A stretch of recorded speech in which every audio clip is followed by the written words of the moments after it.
Bonjour à tous. Voilà, aujourd'hui je vais vous présenter le cours sur les produits correcteurs. Donc qu'est-ce que c'est qu'un produit correcteur? En général, dans les labos, vous entendez plus souvent parler des améliorants, hein. On dit va chercher le sac d'améliorants. On ne connaît pas vraiment le nom du sac et on ne sait pas vraiment ce qu'il y a dedans. Donc on va voir que c'est un petit peu plus détaillé que ça. Les différentes catégories. Déjà, les correcteurs se situent en trois catégories principales. On verra qu'on a les additifs, donc notamment l'acide ascorbique. Il y a des adjuvants, gluten, farine de fèves, farine de soja, farine de mâle, levure désactivée, etc. Et des auxiliaires technologiques, les amylases fongiques. Les limites de connaissance. Donc vous devez retenir dans le cours et vous devrez retenir et préciser le rôle en panification des principaux produits correcteurs. Là, complément du cours, et c'est dans un livre que vous n'avez pas besoin de le retenir. Donc, les produits correcteurs sont des produits utilisés en boulangerie ou en monnerie. Il faut savoir aussi que tous les produits ne sont pas forcément utilisables par le boulanger. Il y a des produits qui sont mis directement dans la farine au moulin. Le but, c'est de corriger un défaut ou une faiblesse d'une farine. On ne va pas mettre un correcteur dans une farine qui donne du beau résultat voilà, sans but. On peut aussi faciliter le travail du boulanger, par exemple si on fait une fermentation différée. Donc la farine peut très bien être très bonne quand on fait du direct. Par contre, pour faire les fabrications différées, c'est un peu comme on fait au lycée. Dans ces cas-là, on met un produit correcteur qui va donner un petit peu plus de force et de tenue au pain.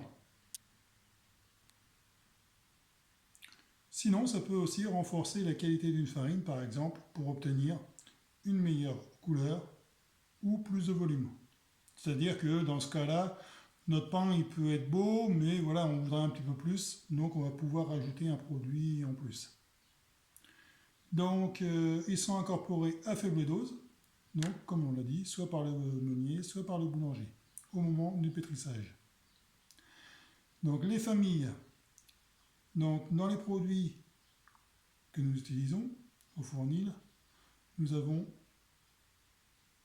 sous le nom d'améliorant, on verra qu'il y a adjuvant ou ingrédient, auxiliaire technologique, des additifs, on rappelle, hein, on l'avait vu dans le cours de la farine, et sur les appellations, les additifs sont interdits dans la tradition française. Alors pour simplifier ça, je vous ai mis sur le tableau suivant, sur la page suivante, un tableau récapitulatif. Donc en fait, vous allez retrouver ce que vous devez retenir pour votre examen. Les noms, les produits, on a toute la liste. Les origines du produit, ça c'est pas forcément à retenir, mais bon, il faut quand même savoir d'où ça vient. Et pourquoi on met ce produit-là. Donc, ils sont classés par grande catégorie. Quand on dit un sac d'améliorant dans le fournil, en fait c'est une marque.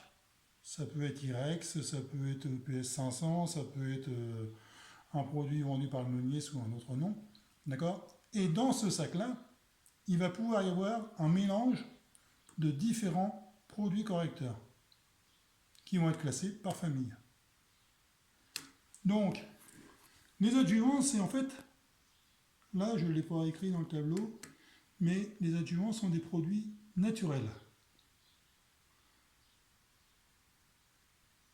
D'accord? C'est des ingrédients. Ils existent naturellement dans la nature. Cela, c'est pour ça qu'on a le droit de les mettre dans la tradition française. Donc le gluten, il existe dans la farine. Et si on a une farine un peu pauvre en gluten ou qui manque de force, eh ben, on va pouvoir en rajouter. Ça va augmenter le W de la farine, c'est-à-dire le volume des pains. Ça va augmenter la tolérance. Et on va pouvoir hydrater un petit peu plus. Ça veut dire qu'on obtiendra plus de pâtes pour le même poids de farine. On a aussi le malt. qu'on ne peut utiliser qu'à la dose de 0,3% du poids de farine. Donc lui, il vient de la germination de l'orge. Et le malt, son rôle, c'est de favoriser la fermentation et d'apporter de la couleur. Après, on verra aussi beaucoup de produits améliorent le développement et donnent du goût. Ensuite, on a la farine de fève qui est de moins en moins utilisée, mais qui existe toujours. Elle vient d'une légumineuse, hein, la fève, c'est comme un haricot. Et elle favorise le blanchiment des pâtes. Donc ça, c'était valable dans les années 80 quand on voulait du pain blanc. Aujourd'hui, c'est moins utilisé, mais ça donne aussi une meilleure tolérance. Donc on retient la fève pour le blanchiment. De plus en plus, on va trouver de la levure désactivée. Donc celle-là, elle est incorporée par le meunier. C'est une levure qui est rendue inactive par la chaleur. En fait, elle n'aura pas le rôle de fermentation comme la levure que l'on connaît. Par contre, son rôle, ça va être d'améliorer la souplesse et l'extensibilité des pâtes. Donc elle perd le rôle de fermentation, mais la levure, on se rappelle, comme on l'a vu dans le cours, elle améliore la plasticité et l'extensibilité des pâtes. Et bien en fait, elle va garder ce rôle-là. Ensuite, on a la farine de soja, 0,5% du poids du grain. On va voir que le soja est séparé en deux familles, hein, et ça vient d'une tige à grappe. La farine de soja améliore aussi le blanchiment comme la farine de fève. Il augmente la souplesse des pâtes. Donc ensuite, farine et lécithine. La lécithine, elle est transformée chimiquement. Donc on a deux principaux additifs qu'on utilise en boulangerie. La lécithine de soja, l'acide ascorbique, qui ont deux rôles complètement opposés. La lécithine, comme sa cousine la farine, c'est pas sa cousine, elle vient de la même plante, mais la farine est naturelle, la lécithine, elle est transformée. Donc elle va favoriser l'allongement des pains, elle va favoriser le volume, la conservation, la tolérance. L'acide ascorbique, lui, c'est le produit phare utilisé en boulangerie qui a été encore beaucoup plus utilisé dans les années passées. Lui, il va augmenter la force des pâtes, il va permettre de diminuer le temps de pointage, il augmente la tolérance des pâtes, permet d'augmenter le volume. Donc l'acide ascorbique, si on veut, il aurait un peu le même rôle que le gluten, puisqu'on va favoriser le réseau et accroître le W de la farine et accroissement de l'hydratation, mais on n'a pas dit aussi le gluten. On sait que le gluten donne de la force aux pâtes, donc si on en rajoute, forcément on va rajouter aussi de la force aux pâtes. C'est des rôles un petit peu similaires, sauf qu'il y en a un qui est naturel, l'autre qui est chimique. Voilà, j'espère que je ne vais pas trop vite.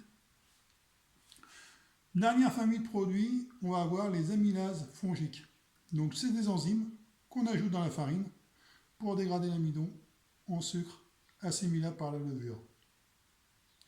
Donc là on voit qu'on nous parle de fermentation, c'est une enzyme qui favorise la dégradation de l'amidon.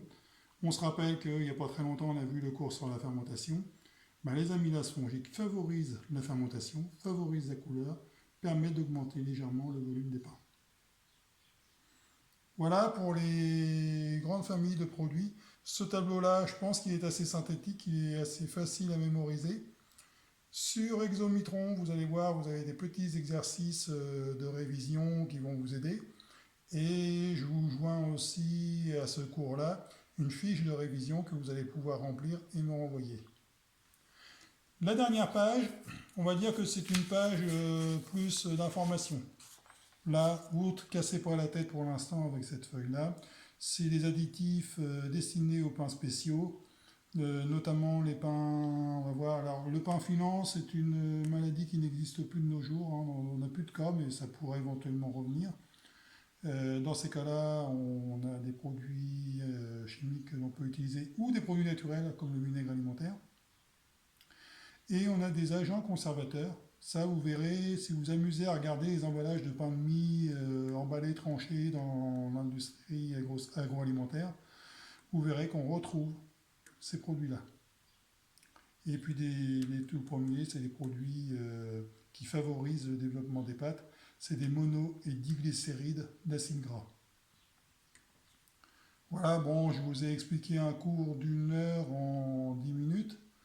Vous le relisez tranquillement, vous réécoutez les explications et n'hésitez pas à revenir vers moi si vous avez des questions à me poser par rapport à ces produits-là. Au revoir.